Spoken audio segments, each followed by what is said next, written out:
Welcome to National Parks Traveler, where we explore the national parks and the issues that involve them. If you were to plan an extended trip through the national park system, how would you do it? Where would you go first? How would you prepare? This is Kurt Repenchek, your host at the National Parks Traveler.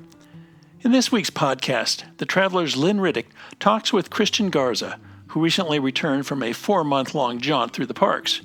He clocked some 300 hours of driving across 17,000 miles of the United States and Canada and shares some of his experiences and perspectives with Lynn. We'll be back with Lynn and Cristian in a minute. Maximize your savings with Interior FCU. Explore the benefits of opening multiple certificates to diversify your saving strategy. Discover how Interior FCU's range of certificate options can help you achieve your financial goals with competitive rates and flexible terms. Learn more at interiorfcu.org, federally insured by NCUA. Whether it be strategy, business planning, change management, board development, executive search, or diversity planning, Potrero Group is here to help. They mix a depth of experience in the parks and land space with the breadth of best practices from other industries. For more information or to schedule a preliminary conversation, go to potrerogroup.com. Potrero group.com. The Yosemite Conservancy helps visitors connect with Yosemite through adventures, volunteering, and the arts. It's the only nonprofit dedicated to supporting Yosemite National Park and funds grants to improve trails, restore habitat, protect wildlife, and inspire the next generation of nature lovers. Learn more at yosemite.org. The Everglades Foundation, the only organization whose sole mission is to restore and protect America's Everglades. Learn more at evergladesfoundation.org. We know you're out there, you intrepid travelers who take a pause from your busy lives to take a different kind of pause in the national parks. Some of you hit big milestones with the number of parks you visit, or number of trails you hike, or how fast you hike them. And we know a lot of you get out to the outdoors to heal wounds or replenish your souls. My guest today hit some milestones of his own when he covered some serious territory during a recent journey to our national parks. Cristian Garza of San Antonio, Texas, traveled to more than 24 national parks, national forests, and national monuments, all in the span of about 4 months. We thought he might like to share some of his adventures with us. So hi, Cristian. Welcome to The Traveler. Hi, good to be here. Great to have you. Well, first, I've got to repeat, you covered some territory from Acadia National Park in Maine to North Cascades National Park in Washington State, and even up into the Canadian Rockies. Give us a list of some of the others.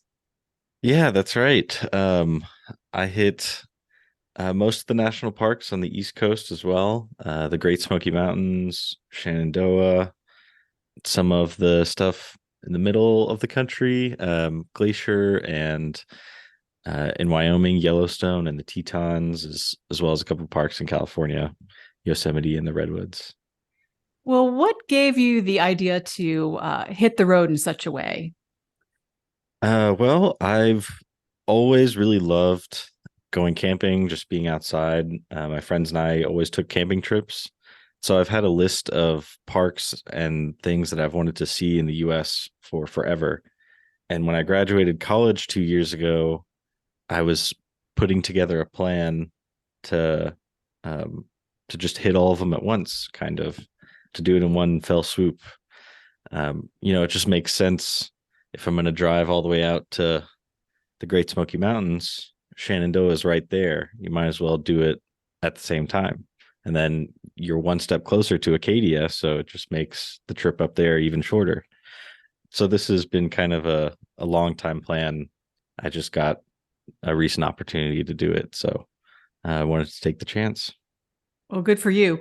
Well, I did want to ask you a little bit about the planning process. Specifically, how did you go about it, or did you just wing it? Yeah, it was a little of both, honestly. I did plan, but it came together in a pretty short amount of time. Actually, in my room here, I have a map of the United States that I just ordered off Amazon. I went to Michael's and got some craft supplies, and I sort of just put pins in all the spots in the US that I wanted to hit, and then I just used a piece of yarn to draw a route basically to all the pins that I wanted to hit. Yeah, and it helped that I had friends and family along the way that I could make stops at, and that helped a lot in the planning process, knowing like where I was gonna, like if I wanted to explore a big city like New York, I knew I had people there, and I could always, reach out to them if I needed a place to stay or recommendations for stuff to do. So most of the day-to-day planning sort of happened on the trip. The big picture was just kind of what I planned beforehand. Well, I love it. Pins and yarn and a paper map. I guess I was curious to know if you used any printed guidebooks or other hard copy reference materials, or whether you just went off the internet.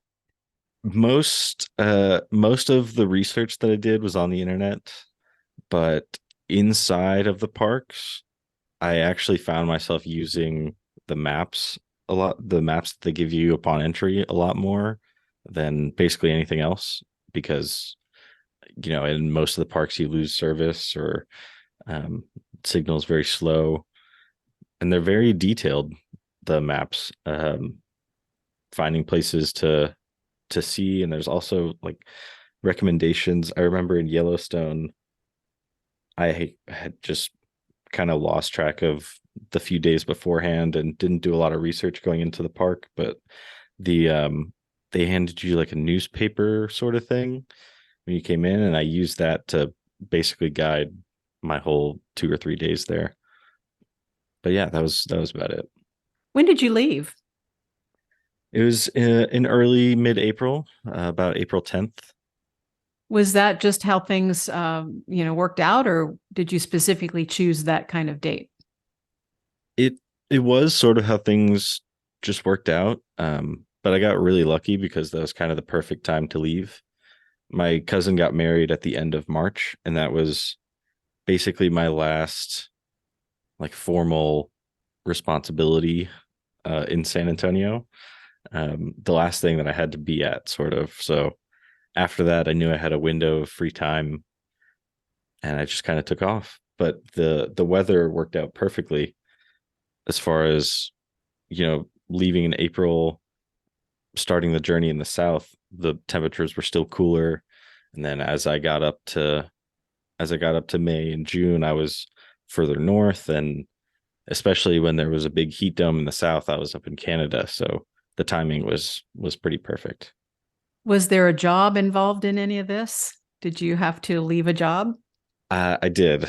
I did. Right before I left a job I had. I was a software engineer for a wellness company in Dallas. Was that difficult? I guess too, I was curious to know, did you have any apprehension that it might be difficult to find a job when you got back? Um, it wasn't that hard of a decision. I knew that this was something that I just really, really wanted to do. And I was lucky enough for the past couple months to be, before I took off on the trip, to be staying with my parents. So I had some money saved up, and I wasn't really worried about financials. And I knew that upon coming back, I wanted to switch. I wanted to pivot in my career a little bit, which is why I wasn't so afraid to leave the job at the time. I knew that software engineering is probably not something I'm going to pursue in the future. So it didn't hurt too bad. So back to your trip, did you drive the whole time? Yes, it was me and my Subaru Crosstrek for the whole way. Did you camp the whole time? Most of the time, yes. It kind of depends on how you define camp, I guess. Um, I kind of heard a lot of different definitions over the last 4 months, Such uh, as, such as car camping versus backpacking versus tent camping versus just sleeping in your car.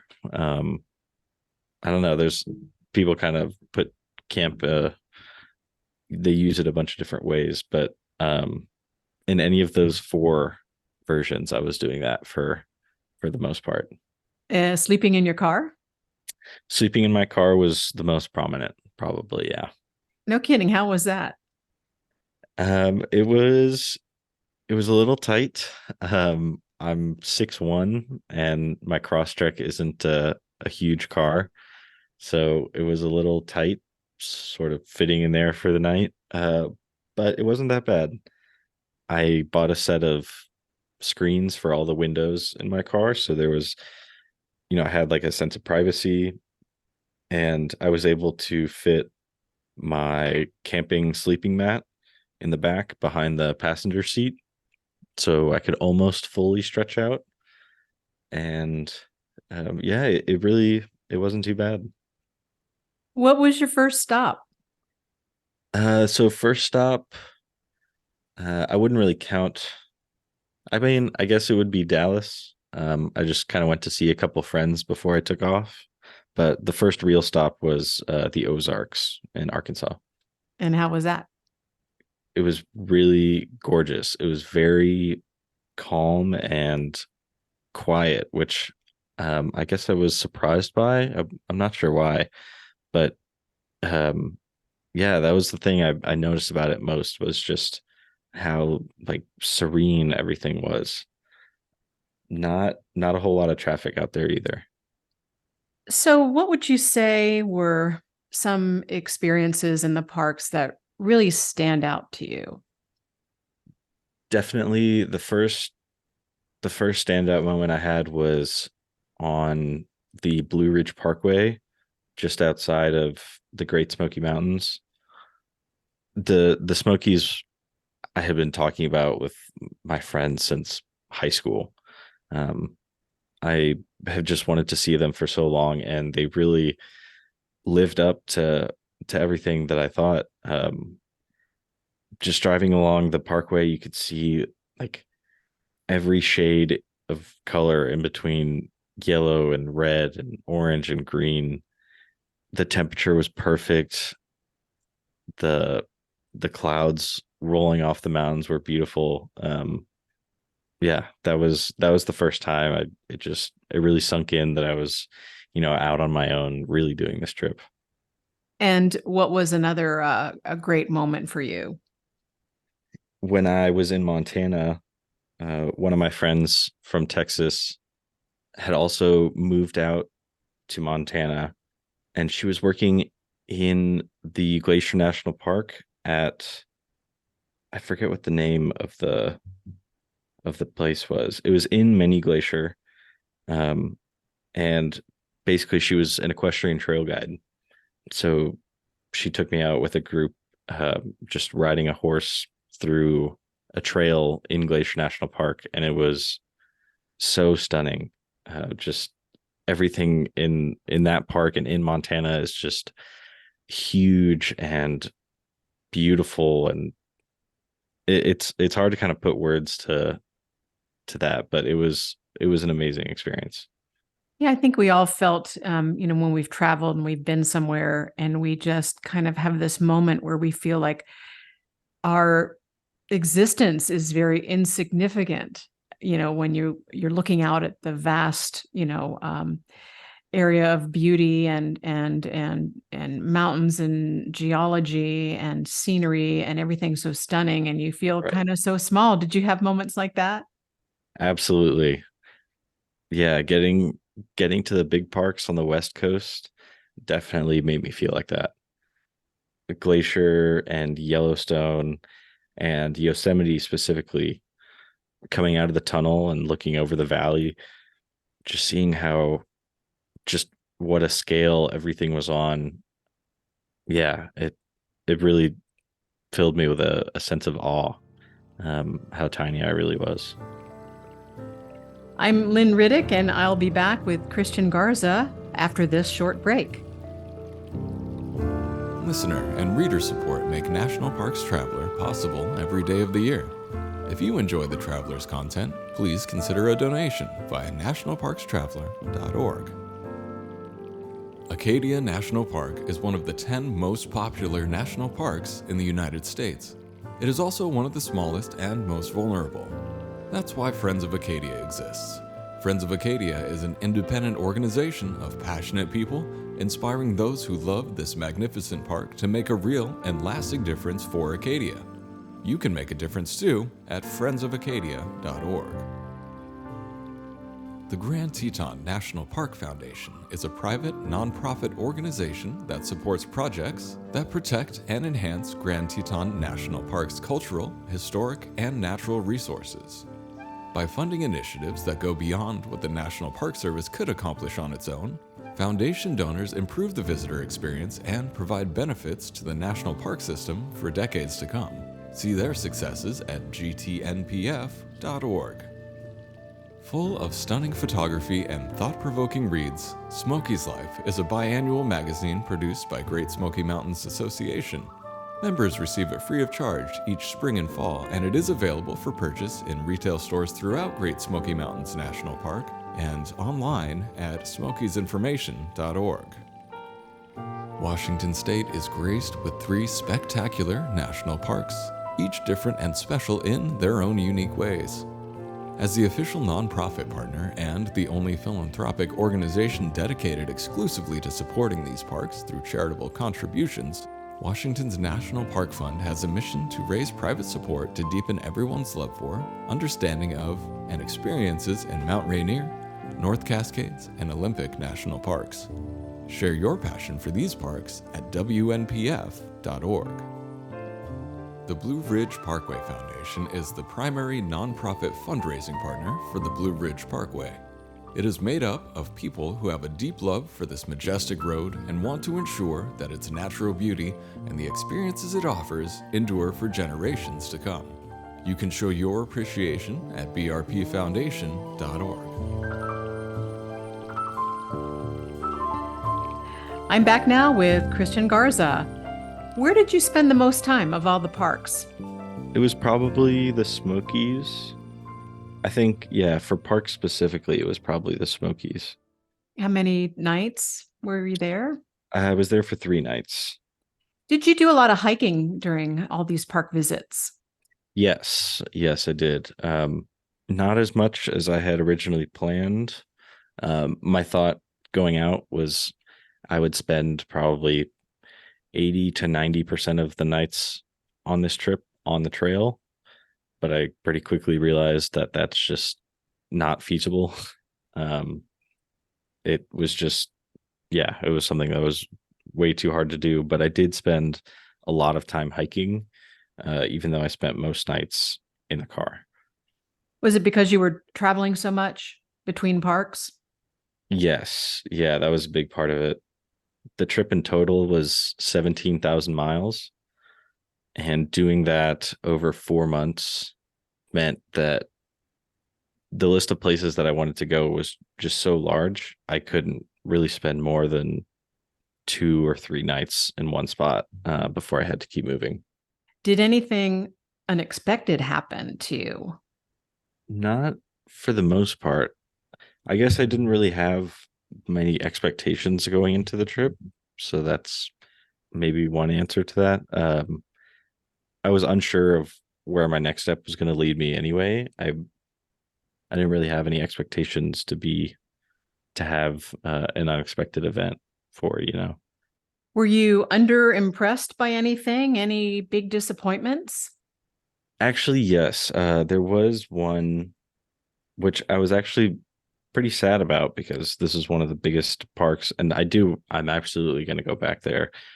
But in Acadia, I went just before everything was turning. Well, I guess a couple months before everything was turning. So probably like 40 to 50% of the trees didn't have any leaves on them because either, I guess they had just dropped everything or they weren't in season yet or something. But there was also a lot of construction going on. Also, I guess because it was the off season, they were trying to get ready for the main big season. But I was expecting a lot more like color and life in Acadia, but I guess I didn't see as much as I thought I would.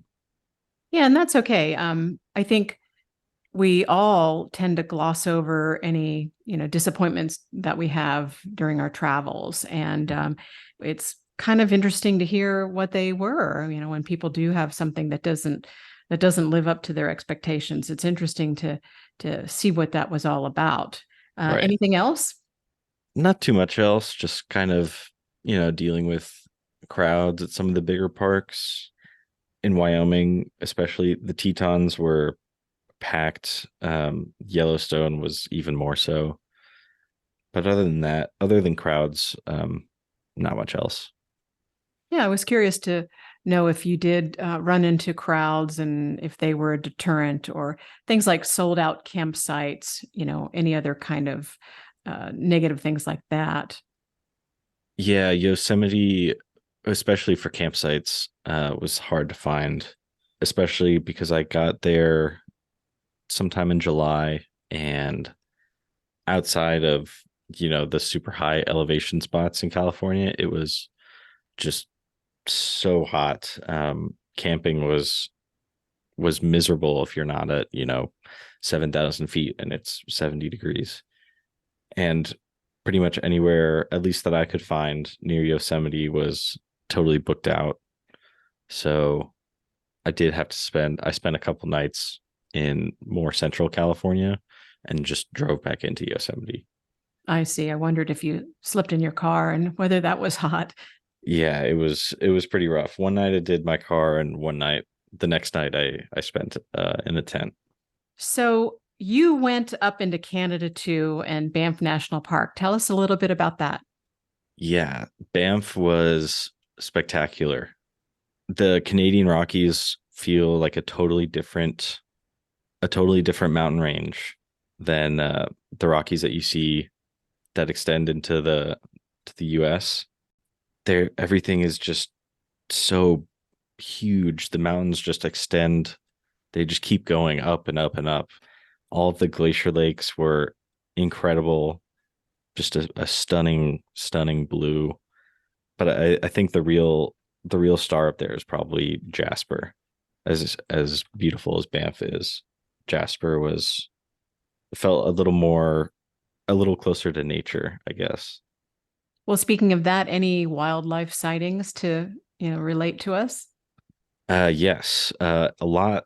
In fact, I was able to make it through more than half of the trip. I went through the Smokies, Shenandoah, Acadia, Colorado, Yellowstone, the Tetons, and on my last day in Glacier, I saw one bear. But I was just in the Canadian Rockies for 3 days, and I saw five bears, I think three moose, a ton of elk, and just every other critter that was running around. But yeah, the wildlife in Canada was just 10 times more than I saw in any of the other parks. Well, did you, during your journey, ever feel lonely? Oh, definitely. Yeah. I mean, it was 4 months solo. Of course, I would make calls to family and talk to friends all the time, but it's different than just being at home. It's pretty exhausting because everything takes like decision making power. When you're at home, you don't really have to think about, where obviously where you're staying for the night, where you're going to be the next day, like how much time everything is going to take, what you're going to eat, if places allow you to come in late, if you're going to have to spend money here or there. And so not having another person to split all that up with can be one, very exhausting, but two, very lonely. It just it piles up after time. But Sure. I was lucky enough to have a lot of stops in between with people that I know. My brother lives in Bellevue. My grandmother has a place in Colorado that I stayed at. I had friends all up and down the east and west coast that I stayed with, so I was able to break it up quite a bit. Did you ever get bored? Only on the days when I would have to drive like a double digit amount of hours, I guess. I've always liked driving, I guess, but when you have to do back to back days of 10 or 12 hours, it'll start to wear on you a little bit. Yeah. How did you handle meals? I guess most of the time, well, it was probably split half and half between making my own stuff, and just picking something up. I hate to admit it, but I ate McDonald's more on this trip than I probably have in my entire life. Um, it's just, it's tough when you don't have a fridge to keep leftovers or keep food that needs to be refrigerated, like meat or vegetables. So most of the food that I had was boxed mac and cheese or cans of tuna or Cliff Bars and granola. Of course, there's like rice-a-roni and like ramen and other like instant foods that you can get from Walmart. But after a couple days of that, it'll start to wear on you a little bit. So getting treating myself to like a Chipotle or something instead of McDonald's was always nice too. Well, what do you wish you had more time for? And what do you wish you might have skipped, if anything? I don't think I would have skipped anything that I went through, even things that weren't as exciting. I definitely needed days that were slower, but for things that I wish I had more time for, I mean, the list was so long. Almost all of the national parks that I went to, I want to go back to, see them, at a different time of year, explore different areas of the park, hike different trails.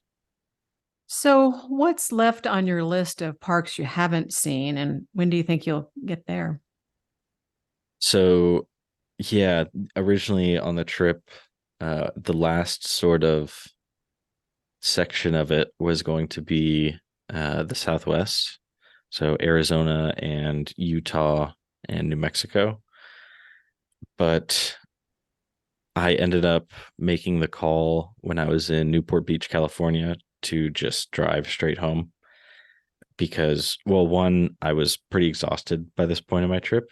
Uh, but two, it was like driving just when I got to Palm Springs. I think the temperature was like 116 degrees and it was just too hot to keep going. There was no way that I could spend another 2 weeks sleeping, in 90 degrees until midnight. So the parks in Utah that I really wanted to see was Bryce Canyon and Zion. So I definitely want to go back there. The Grand Canyon in Arizona, I had to miss that. And I definitely want to go back, but I'm going to probably go back during winter or fall. Yeah, and you return to San Antonio when we're hitting, 100 degrees, 101, 102 for the last, seems like a couple of months. So welcome back. Right. Yeah. It's pretty great. Well, any advice for someone thinking about doing something similar? Yeah. If I were to go back and tell myself a couple of things, it would be to one, plan my sleep system a little better. I probably would have gone to Home Depot and, spent whatever, like 60, $80 on some wood and made a little platform in the back of my car to sleep on. That was probably the biggest thing is I wish I just had, a better means of organization in my car and ease of setting up for the night. After 12 hours of doing whatever all day, the last thing I wanted to do was, move half of the stuff in my car and set up my bed, for half an hour or whatever it took. I would also recommend Getting a camping stove, a Coleman camping stove to take with you. Cooked so many meals on that thing. I recommend doing like a week-long road trip before you do something way more extended, like I did. Maybe just a week or 2 weeks if you can make it, and make sure that it's something that you really want to do. I was lucky enough to have a home base that was, willing to receive me back whenever I wanted. I'm not sure how easy it is for, if everyone else has those kind of options. I really had, a perfect opportunity here. Was super lucky for that. So just make sure that it's something you're really committed to and try it out before you go. That's good advice. Did you have any trouble with your car? No, I was also very lucky with that. My car is relatively new. It's a 2020 model. So all I had to do was 2 oil changes, one in Florida and one in Montana. And it held up great for 17,000 miles and, close to 300 hours of driving. It was awesome. Yeah. Well, Cristian, thank you so much for your time today. Your story is inspirational and jealousy producing, not counting the part about sleeping in a hot car. I'm glad. And we wish you the best on your next adventures. Yeah. Thank you so much. Thanks for having me. That's our show for this week. We hope you enjoyed it. Having arrived at the final days of August, we've also arrived at the final days of our month-long fundraiser for the Traveler. Our reporting helps raise awareness about myriad issues, from climate change to underfunding facing the national parks and the National Park Service. But we need your support to make the Traveler sustainable. I hope we can count on you to help us continue this important coverage. You can find a donate page in the upper right-hand corner of nationalparkstraveler.org. For the Traveler, this is Kurt Repenchek. See you in the parks. The composers and musicians at Orange Tree Productions have created a unique collection known as the National Park Series that has grown to include more than 30 CD titles. Composed against the backdrop of a park's sounds of nature, these musical scores will connect you with these beautiful places and take you there, at least in your mind. This collection is the #1 selling National Park audio series in the world and provides the background music for National Parks Travelers podcasts. Visit them at orangetreeproductions.com. Editing and production work for the National Parks Traveler podcast is done by Splitbeard Productions. You can learn more about us at splitbeardproductions.com. National Parks Traveler is a 501c3 nonprofit media organization that provides daily editorial coverage of national parks and protected areas. Traveler's coverage is made possible by reader and listener donations. Visit us at nationalparkstraveler.org.